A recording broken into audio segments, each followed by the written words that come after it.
nikto neznáma. Kapitán. Tak ešte chvíľu zostaň, kým tu máš priateľov. Priateľov máš.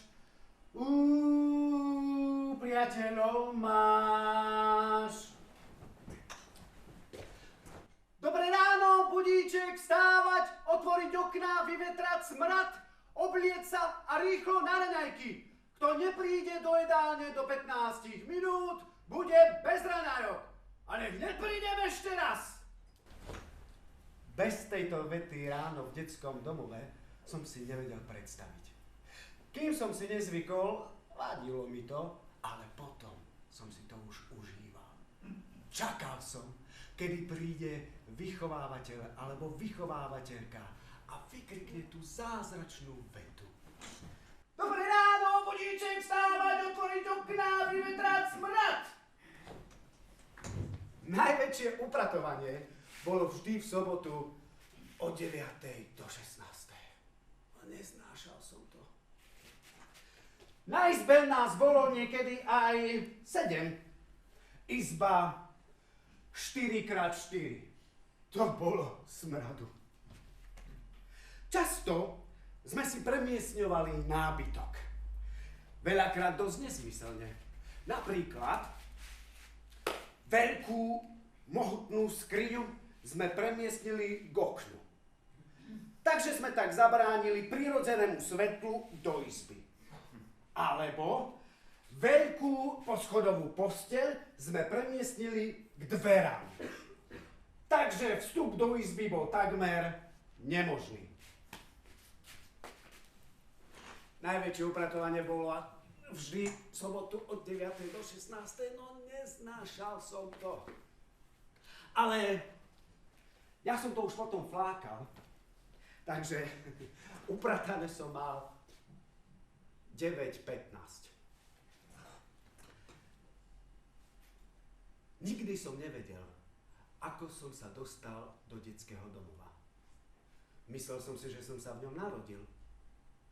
Len nevedel som, ktorá z tých vychovávateľiek je mojou mamou.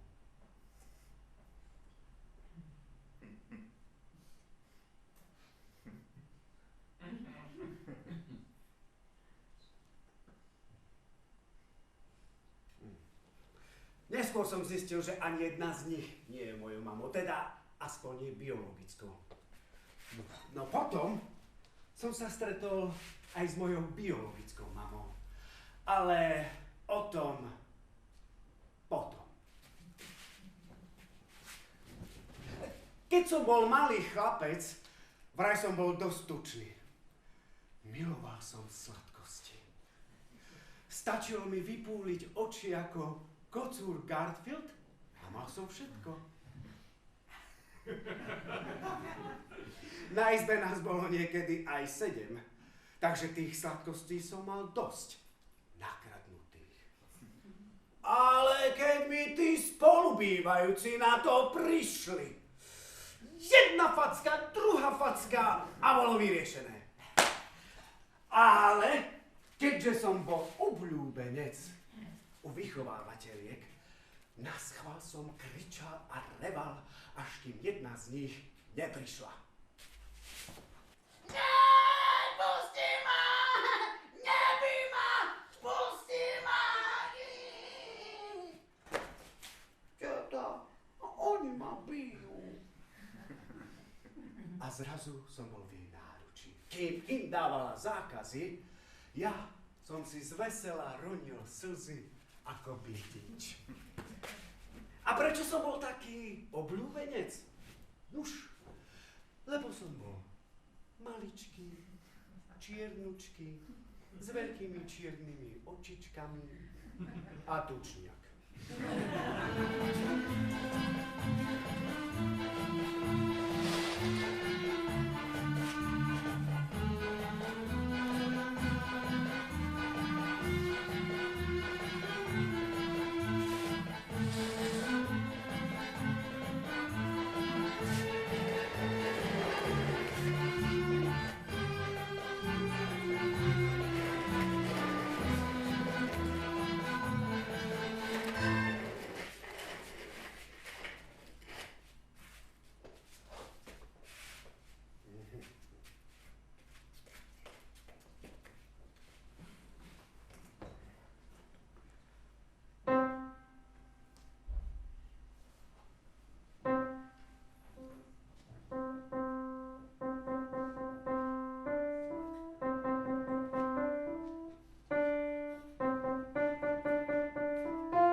detskú pesničku som spieval kadekomu. Mamičkám, oteckom, babičkám, deduškom, starostom, primátorom, politikom, ale najmä umelcom. Umelci. Keď som bol malý, zoznámil som sa s jednou obrovskou herečkou. Helenka Ružičková. To bola herečka. Raz, keď sme boli spolu na Kanárskych ostrovoch,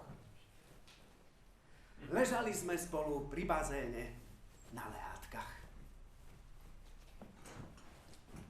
So mnou sa podlomil. Helenka mi dávala rady. Hele, Franto! Co máš tou Halkou?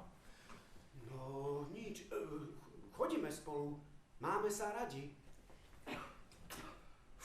Hele, Franto! Ja ti nechci do toho kafrat. Ale ja moc dobře rozoznám.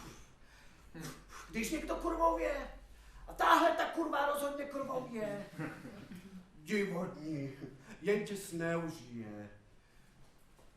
Nečakal som od nej až takúto úprimnosť. Samozrejme, že som to povedal aj mojej frajerke. Ale ona len mávla rukou, ako by nič. O 2 dní na to sa vyspala s mojím najlepším kamarátom na pláži.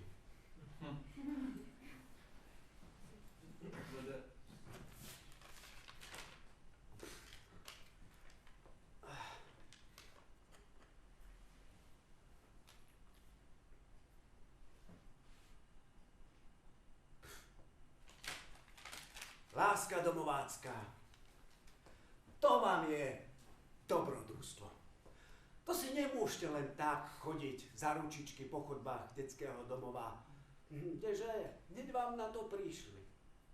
Raz mladší domováci, zastranci, požalovali, že vraj som sa ja boskával s mojou frajerkou.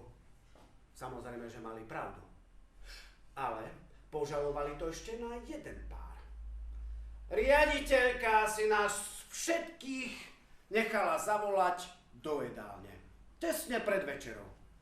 Najprv nám dala slovné napomenutie. Ešte raz sa dozviem, že ste sa poskávali. Máte na to ešte čas. Hovorím si. Čas? Aký čas? A čo sa mám boskávať? Na smrteľnej posteli? Po chvíľu kázala tomu prvému páru, aby si dali dole gate. Oni si poctivo dali dole gate. Úplne dohola. Prišla k ním riaditeľka a dala im po holej ryti. Preboha. To isté čaká aj mňa? Pred mojou frajerkou? A pred všetkými? Ale ako by riaditeľka počula moje myšlienky. Takže ma to obišlo. Asi by nebolo vhodné byť po holej ryti solistu súboru.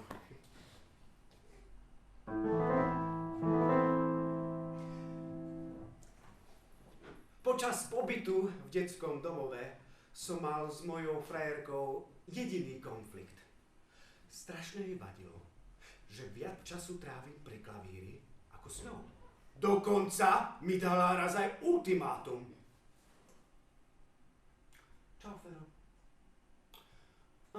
Si uvedomuješ, že viac času tráviš pri klavíri ako so mnou? Tak sa rozhodni. Buď ja, alebo klavír. Samozrejme, že som sa rozhodol pre klavír. Už ani neviem prečo.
Nikdy som nevedel, na akú strednú školu pôjdem.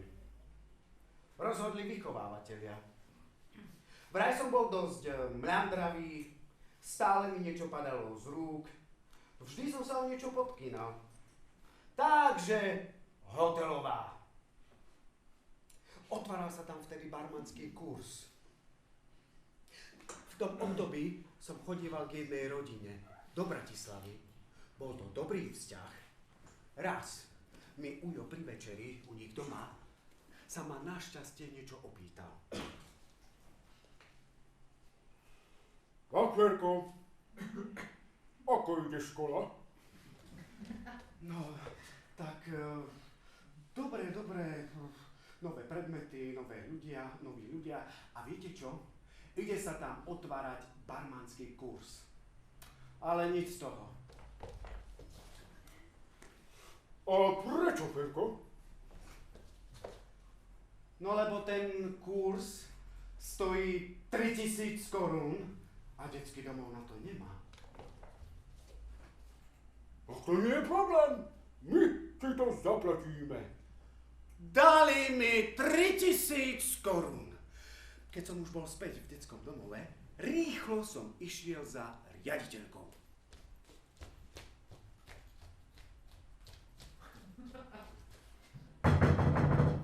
Dobrý! No ahoj, Ferečko, môj zlatučky, čo sa deje?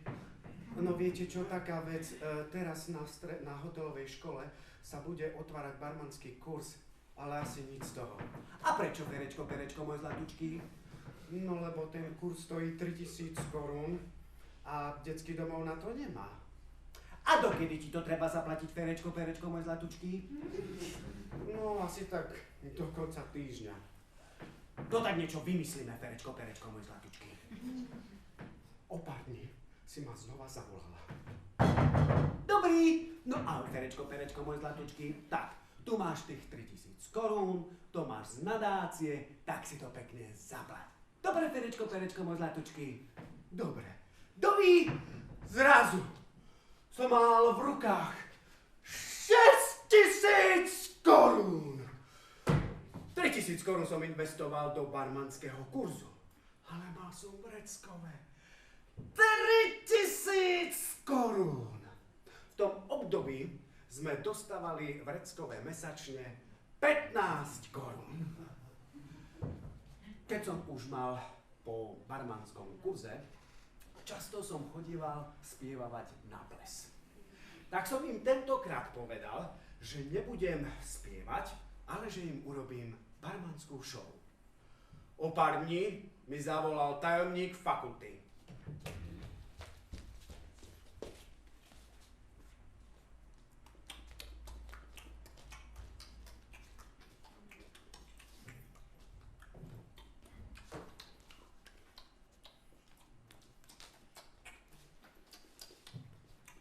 Ahoj, Ferko.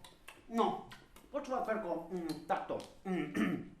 Tak dopočul som sa, že tento rok nebudeš u nás spievať, ale že nám urobíš barmanskú show. Čo je výborný nápad. Tak prosím ťa, Ferko, nadiktuj mi, čo všetko potrebuješ. Tak som mu nadiktoval všetky ingrediencie. Keď som tam prišiel, mal som pripravený stôl. Drahé alkoholické fľaše, drahé sirupy, sklenené poháre, nádoba na ľad, v ktorej bol ľad. A začala sa barmanská show. Tak som chytil do rúk fľaše. Ja som hádzal, krútil som. Všetko sa porozbíjalo na marné kúsky. Na stole nič neostalo. Show netrvala ani 2 minúty. Všetci sa na mňa pozerali, mysliac si. Bol to zámer? Alebo jeho blbý nápad urobiť barmanskú show?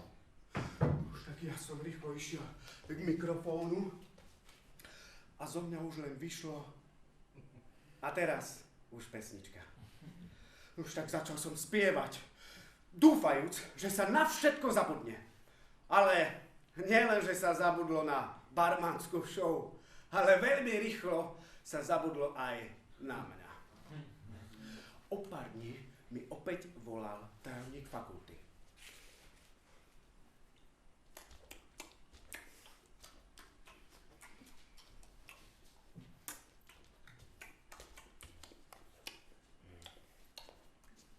Ahoj, Ferko. No, počúvaj, tak my ti posielame tých 3000 korún na účet. A Ferko, prosím ťa, skús porozmýšľať nad reparátom barmanského kurzu.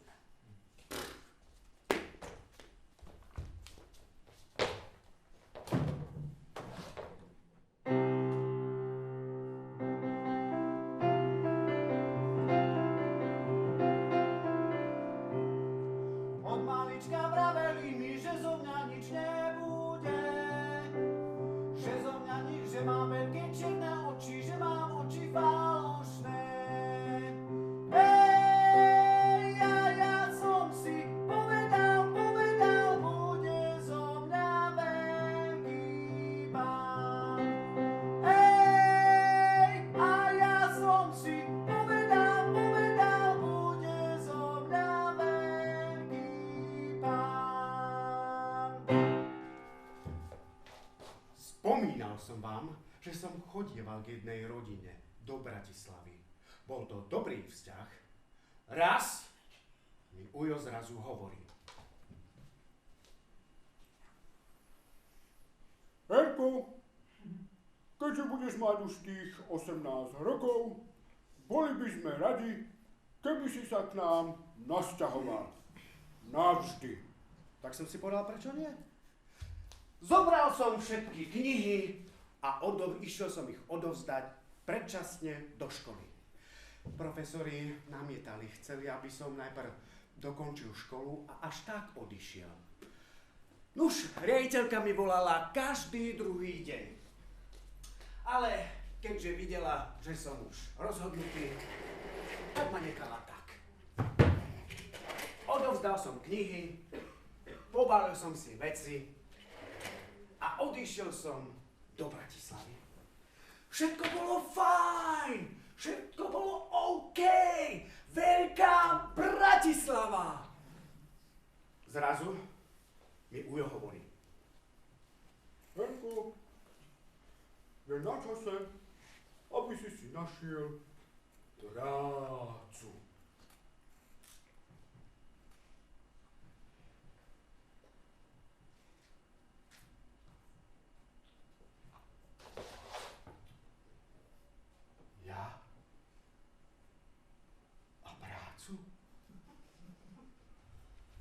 Myslel som, že budem hrať už iba golf. Tak som ich klamal. Povedal som im, že už je všetko plné. Lenže oni cez svojich známych mi našli prácu. Bola to nejaká cukráreň. Poviem vám, bolo tam poriadne horúco. Jeden z tých zamestnancov mi zrazu hovorí. Čau.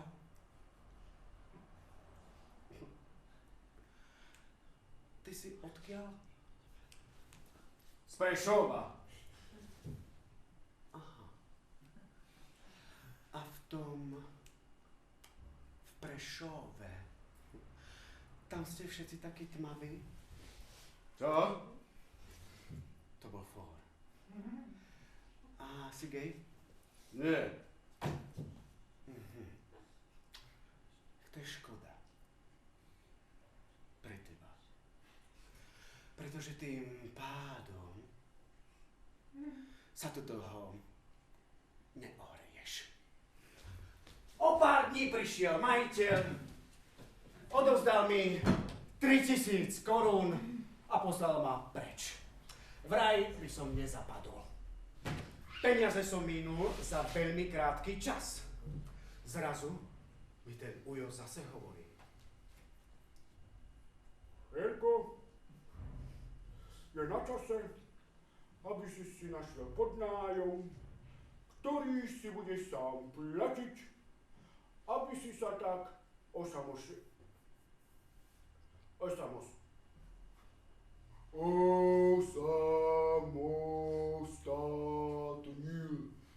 osamostatnil. Tak moment, ale veď predsa ste hovorili, že najprv musím domaturovať. Dnes už, Ferko, maturita nie je potrebná. No tak, ja som si rýchlo vymyslel výhovorku, že sa musím vrátiť späť do decáku, vybaviť si nový občiansky preukaz a pobaliť si veci, ktoré mi tam ostali. Nakoniec som ostal v detskom domove. Zmaturoval som a išiel som študovať na Rómske konzervatórium v Košiciach. Tam som si začal uvedomovať svoje rómstvo. Dokonca sa tam maturovalo z rómskeho jazyku. Takže ja som vôbec nevedel po rómsky. Asi tak 10 minút pred maturitou sedel na chodbe na lavičke predseda komisie. Bol to Róm, študovaný Róm, kamarát. Tak som šiel za ním. Čau. Počúvaj, ja mám problém. Vieš, ja budem u teba maturovať o 10 minút a ja vôbec neviem po rómsky.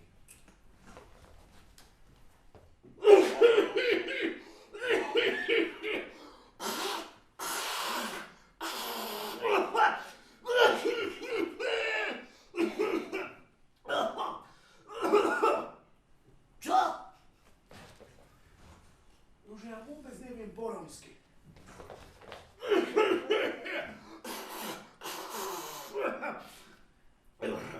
No ale veď si Róm. No veď hej, no len ja som nikdy nebol v styku s týmto jazykom. Tak som mu rýchlo vysvetlil situáciu, on pochopil.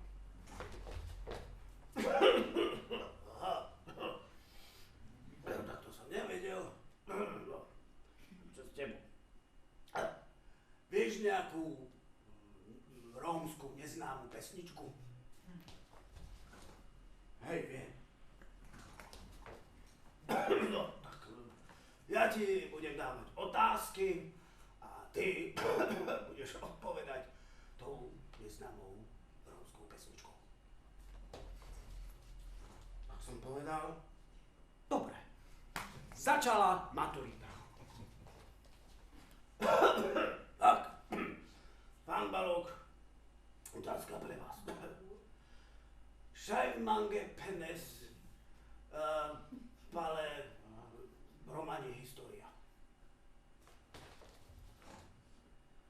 Takže.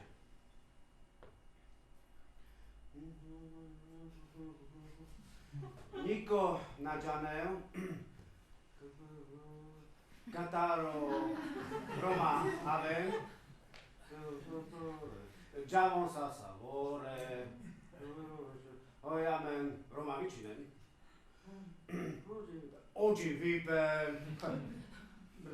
Teba Šavel, Barole Romenke, Oji Vipe, Teba Šavel, Tegila. No, tak má ešte niekto nejaké otázky? Nie? No. Dobre, tak ďakujem, pán Balók. Môžete ísť, máte to za jedna. A bolo zmaturované.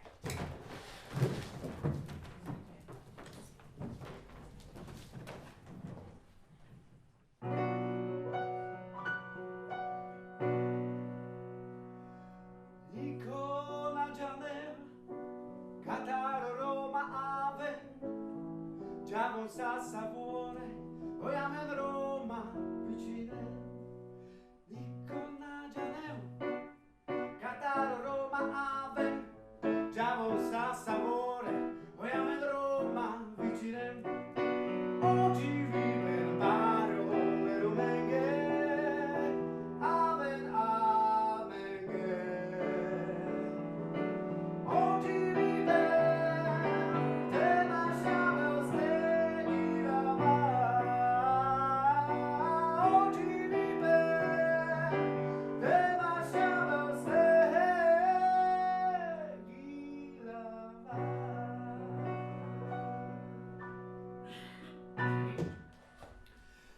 Spomínal som vám, že som chodíval na jedno rómske konzervatórium. Našiel som si tam dievča. Bola to gádžovka. Ale láska.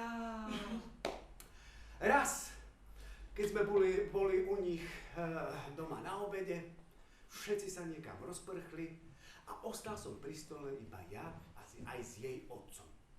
Jej otec mi zrazu hovorí: Sluchaj tu, Ferku. Ja neznám jak ty, ale pa ja by som sebe dal šlofíka.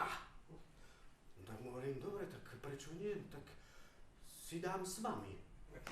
No tak on vstal, išiel k sebe do izby, hore schodami, mali poschodový dom, išiel som za ním, zrazu si začal dávať dole košelu, pozerám, čo robí.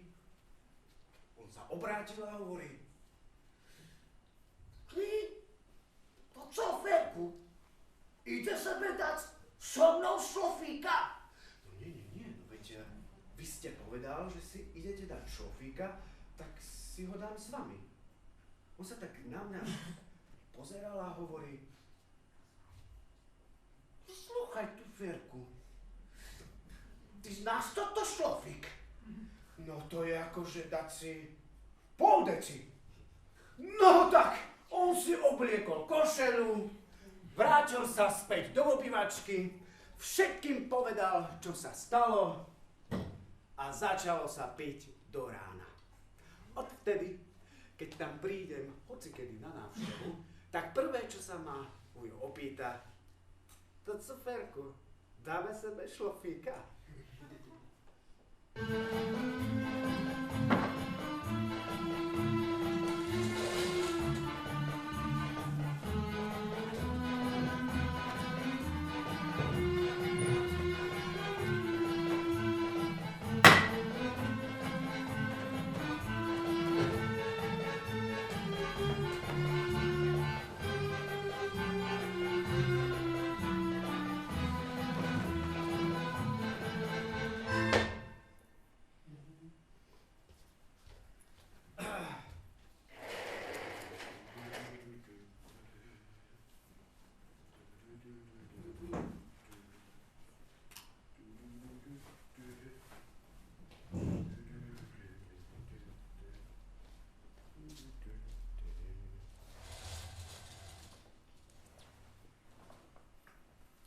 Keď som bol malý chlapec, často som chodíval k rôznym rodinám.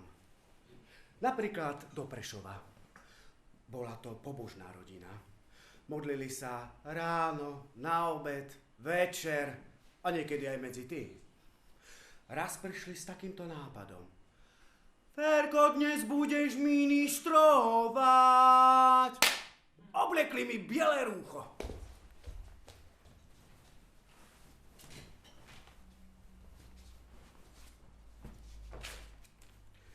Strčili ma medzi deti. A išlo sa ministrovať. No bola to jedna komédia. Keď sa malo stáť, ja som sedel. Keď sa malo sedieť, ja som stál. No, jedna komédia. Všetci na mňa zazerali. Bolo to pre nich také zvláštne. Róm, ministrant. Bolo to pre nich také bizarné, také zvláštne. No, po nejakom čase si hovorím, že ministrovanie môže byť niekedy ako ísť električkou na čierno. No, keď vám prídu na to, že nemáte lístok, tak čo? Tak dajú vám pokutu. Ale čo by sa stalo, keby farár prišiel na to, že ja nemám všetky tie svetosti na to, aby som mohol ministrovať? No tak ja neviem. Možno by mi dal facku. Alebo po zadku. Alebo... No. Po nejakom čase sme išli spievať pre jedného veľmi slávneho uja. Zrazu si ma riediteľka zavolala. Ferečko, môj zlatučký! Vidíš toho uja? Toho obra? Hej, vidím. No, tak Ferečko, môj zlatučký. Keď bude spievať tú slohu, raz veľký kamarát príde a ruku svoju mi dá, ja čakám, on si ma nájde a povie, mám vás rád. Tak vtedy, Ferečko, môj zlatučký, pôjdeš k tomu obrovi, chytíš ho za ručičku a privedieš ho sem do stredu javiska. Dobre, Ferečko, môj zlatučký? Dobre. Nuž! Tak ja som začal spievať tú slohu, išiel som k tomu obrovi a išli sme do stredu javiska. On išiel za mnou.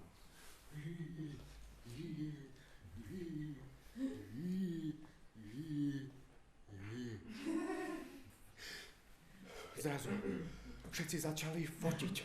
No toľko bleskov som nevidel ani v samotnej búrke. Zrazu som videl, ako niektorí plakali. Nerozumel som, čo ich tak dojalo. Keď to celé skončilo, ten obor sa otočil chrbtom k divákom.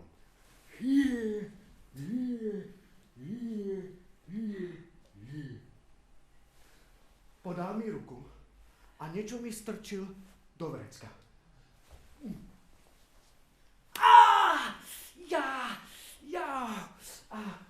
Neublížil som. Ja som rýchlo išiel za vychovateľkou. Povedal som jej, že ten obor mi niečo strčil do vrecka. Tak vyťahol som, čo to je. Zrazu 3000 korún.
Po nejakom čase som si uvedomil, že tie historky ma akoby prepašovali do majority. Niekedy to bolo ťažšie, inokedy som mal zase šťastie. Verím vo svojho anjela strážneho. Najsilnejším prostriedkom pre sebarealizáciu je motivácia. Ja som sa raz realizoval, konkrétne štátnice BŠMU.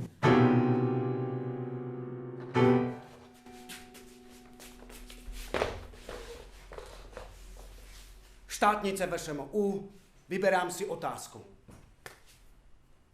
Ježišmária. Masky v antickom divadle. Videli, že niečo nie je v poriadku, dali mi druhú šancu. Vyberám si otázku. Ježišmária.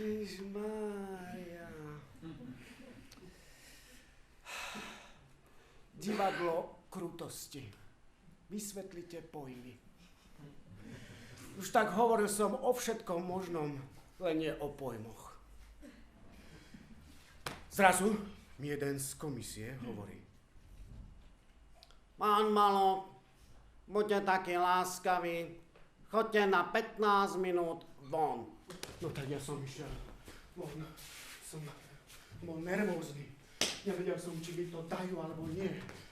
Dokonca som aj fajčil a fajčil. Ani som si nezapálil. Zrazu si ma zavolali späť. Pán Malok, s poľutovaním vám oznámujeme, že štátnice ste urobili. Ďakujeme, môžete ísť. Tak ja som išiel do najbližšej reštiky. Dal som si černohorský rezeň, slepačú polievku a samozrejme jedného šlofíka. No a potom som išiel domov.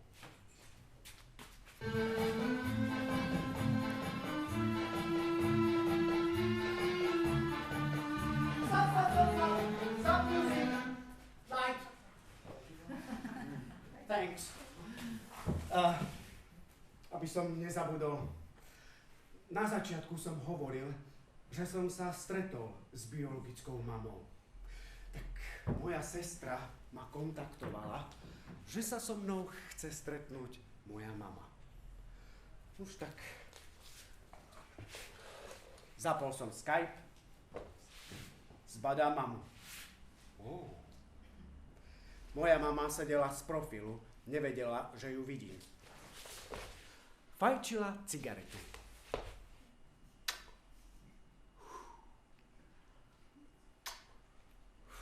Elegancia. Šarmantná dáma. Grácioznosť.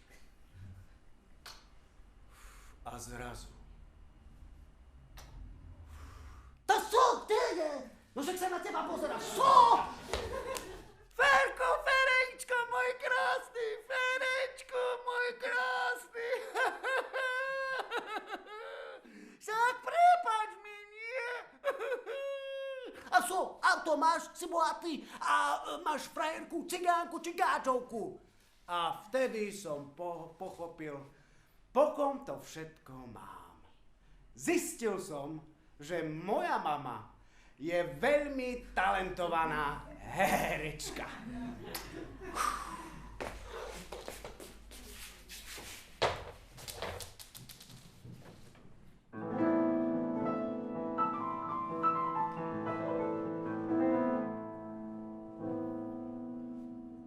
Moja mama, krásne dievča, v 16 ma mala.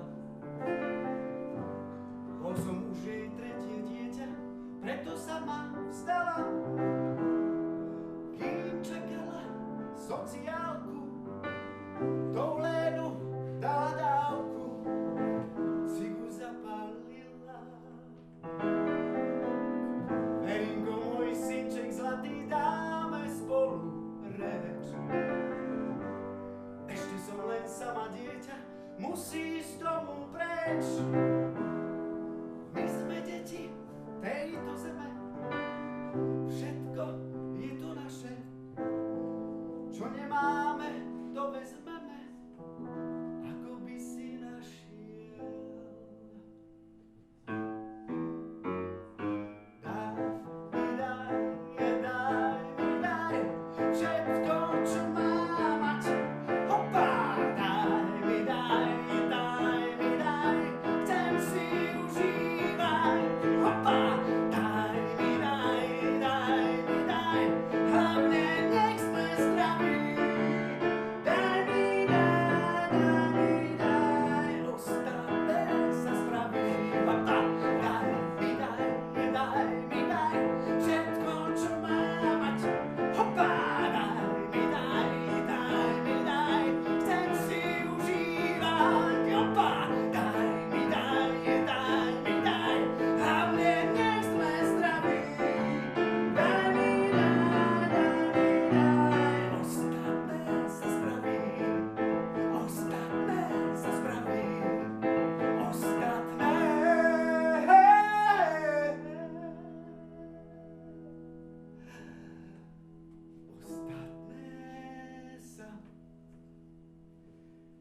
vrát.